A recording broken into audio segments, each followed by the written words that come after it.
BJP's Vijendra Gupta also now joining us. Thank you for your time. कैसे देखते हैं आप इस डेवलपमेंट को? बड़ा रिलीफ मिला है दिल्ली के मुख्यमंत्री अरविंद केजरीवाल को. Supreme court has granted him bail today, sir.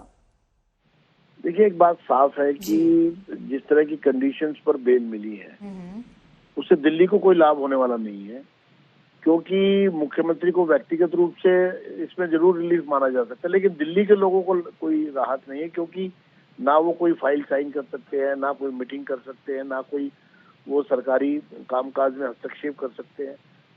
तो ये तो एक तरह का दिल्ली के साथ एक और बड़ा अन्याय हुआ कि मुख्यमंत्री बाहर भी है और दिल्ली की लोगों की समस्याओं को हल करने में वो कोई काम नहीं कर सकते. उसका कारण क्या है कि उनके अगेंस्ट करप्शन के चार्जेस है, केस है, और केस में वो जो लीकर स्कैम है उसमें वो इन्वॉल्व है. तो एक टेंटेड जिसको कहा जा सकता है पूरा मैटर है, और ये जो मैटर है ये बहुत सीरियस मैटर है. इसमें हजारों करोड़ का जो पूरा करप्शन सामने आया, और जिससे लगता है कि ये शराब कांड में जो लोग जमानत पर आ रहे हैं वो अल्टीमेटली इनको फिर से जेल जाना होगा, क्योंकि जिस तरह के पुख्ता सबूत सारे मामले में सामने आए हैं कि सजा होनी निश्चित है. लेकिन ये टाइम गेन करना चाहते हैं, लोगों को मिसगाइड करना चाहते हैं, और बड़ी हैरानी की बात है जो लोग ईमानदारी की बात करते थे वो भ्रष्टाचार में पकड़े जाते हैं, और जब बेल होती है तो उसको एक तरह से ग्लोरीफाई करते हैं. की बात आप कर रहे हैं. विजेंद्र गुप्ता बने रहिए हमारे साथ, leader of the opposition from Delhi assembly there. Also, Malvinder Kang from the Aam Aadmi Party is also now joining us. Malvinder Kang, your response to what has just happened, big relief for the Delhi CM today. देखिए, सबसे पहले तो honourable supreme court का हम धन्यवाद करते हैं. We are thankful to our supreme justice. And ये बेसिकली तो पूरी एक वेंडेटा पॉलिटिक्स है आम आदमी पार्टी के खिलाफ और हमारे जो national convener Arvind Kejriwal ji. Be with us, Malvinder Kang. In fact, leader of the Aam Aadmi Party, Saurabh Bhardwaj, is speaking. Take a listen. मगर जो सुप्रीम कोर्ट ने आज केंद्र सरकार की इन्वेस्टिगेटिंग एजेंसीज के बारे में कहा है, मुझे लगता है वो केंद्र सरकार के लिए बहुत बड़ी फटकार है. केंद्र सरकार की प्रीमियर एजेंसी को सुप्रीम कोर्ट ने कहा कि जो पिंजरे में तोते की बात सुप्रीम कोर्ट कहता था वो आज भी सीबीआई और इन्वेस्टिगेटिंग एजेंसी के लिए है. और ये बहुत ज़रूरी है कि ना सिर्फ सीबीआई इंडिपेंडेंट दिखे, इसका परसेप्शन हो कि ये इंडिपेंडेंट है. यानी कि कोर्ट ने कहा कि जिस बदमाशी से, छल कपट से सीबीआई ने देखा कि क्योंकि अरविंद केजरीवाल जी को बेल निचली अदालत ने दे दी, रेगुलर बेल दे दी, तो भाग के 22 महीने तक जिसको गिरफ्तार नहीं किया उसको जाके झपट के गिरफ्तार किया. ये सुप्रीम कोर्ट न्याय की उम्मीद कर रहे थे. आज न्याय हुआ है. आप सच को दबा सकते हो लेकिन मिटा नहीं सकते. भगवान के घर में देर है लेकिन अंधेर नहीं है. आज दोनों जज साहिबान के सहमति से फैसला है ये, और बहुत जल्द केजरीवाल जी बाहर आएंगे.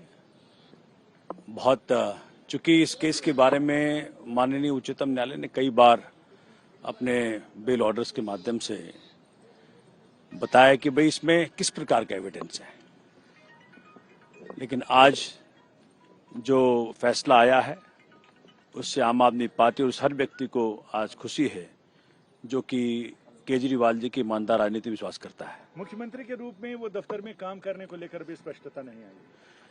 देखिए, अभी हम जजमेंट को पढ़ेंगे, फिर आपको उस पर आप अपना कमेंट देंगे. लेकिन अब तो सब कुछ चुनावी के मूड में है. हरियाणा में चुनाव है, दिल्ली में कुछ समय बाद चुनाव है. तो मुझे लगता है कि भगवान ने बहुत सही समय इस न्याय को जनता के समक्ष आने दिया.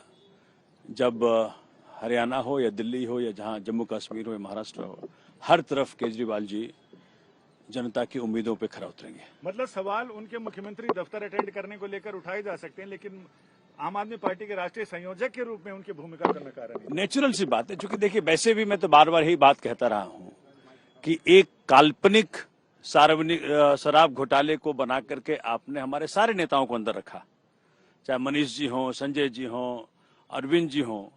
आखिरकार सर्वोच्च न्यायालय से न्याय मिली, हमारे नेता सारे बाहर आए और भाजपा के सारे अरमान अब धूमिल हो जाएंगे। Nalini continues to be with us for more details on that story. Nalini, for our viewers, once again take us to the details of the bail conditions. What now is expected of the Delhi Chief Minister? Well, Sneha, very important information that has just come in, and also correction from what we had broadcasted earlier. There is a condition, in fact, on Arvind Kejriwal that he is not allowed to enter the secretariat or sign any official files, which means that he will not be able to carry out his duties as the Delhi Chief Minister. That is, again, it's going to be a huge hindrance in him once he comes out of jail in carrying out his official duties. He will officially not be able to sign any files as the Delhi Chief Minister while he is out on bail. So that is something that they were ideally not expecting. They probably did not want that to happen, but that is the condition that he'll have to live with, along with the fact that he will also not be able to make any comments on the merits of the case itself. So two very important conditions that have been imposed by the Supreme Court. Earlier we were under the impression that there was no such condition, but it has been clarified, and even though one of the judges, Justice Bhuyan, has said that he expresses serious reservations against such a condition, but due to judicial propriety he is not making any comments, and this condition will stay in place. So Arvind Kejriwal will not be able to sign any official files. Very important clarification that has just come in. Not going to be able to sign any official files, and that's what the BJP said, that the people of Delhi will continue to suffer is what is being said. But as far as this development politically is concerned, ahead of elections, Preeti, this is extremely crucial for the Aam Aadmi Party. A big morale booster also, so to speak. Sneha, would you repeat the question? Preeti, this is a huge morale booster for the Aam Aadmi Party. Until a few weeks ago, the entire top leadership was behind bars, and now, in fact, with relief for the former Deputy CM and today for the Delhi Chief Minister, this comes as a big morale booster. Well, you are right, Sneha. It couldn't have come at a better time. And, for the Aam Aadmi Party, this would be a huge sigh of relief and a huge morale booster, like you pointed out, where the cadre of the Aam Aadmi Party is concerned. What you can expect now, today itself, you will have a massive show of strength. You have the top leadership of the Aam Aadmi Party come together. You have the cadre celebrating visuals of that. It's going to be practical messaging, where the cadre is concerned, and to Delhi, because this today will declare open the campaign for the Delhi elections, and we can expect that to happen today. What you can expect is the legal team, the Aam Aadmi Party now to go to town. Because if you do look at, what the court said, scathing, of course, they have said that the arrest was fully legal, but they have definitely questioned the intention of the CBI behind the arrest. And that would, practically now mean that it's also given a lot for the Aam Aadmi Party now take on the government on the basis of vendetta. Because the charge has always been vendetta. And now you see not just the Aam Aadmi Party, but possibly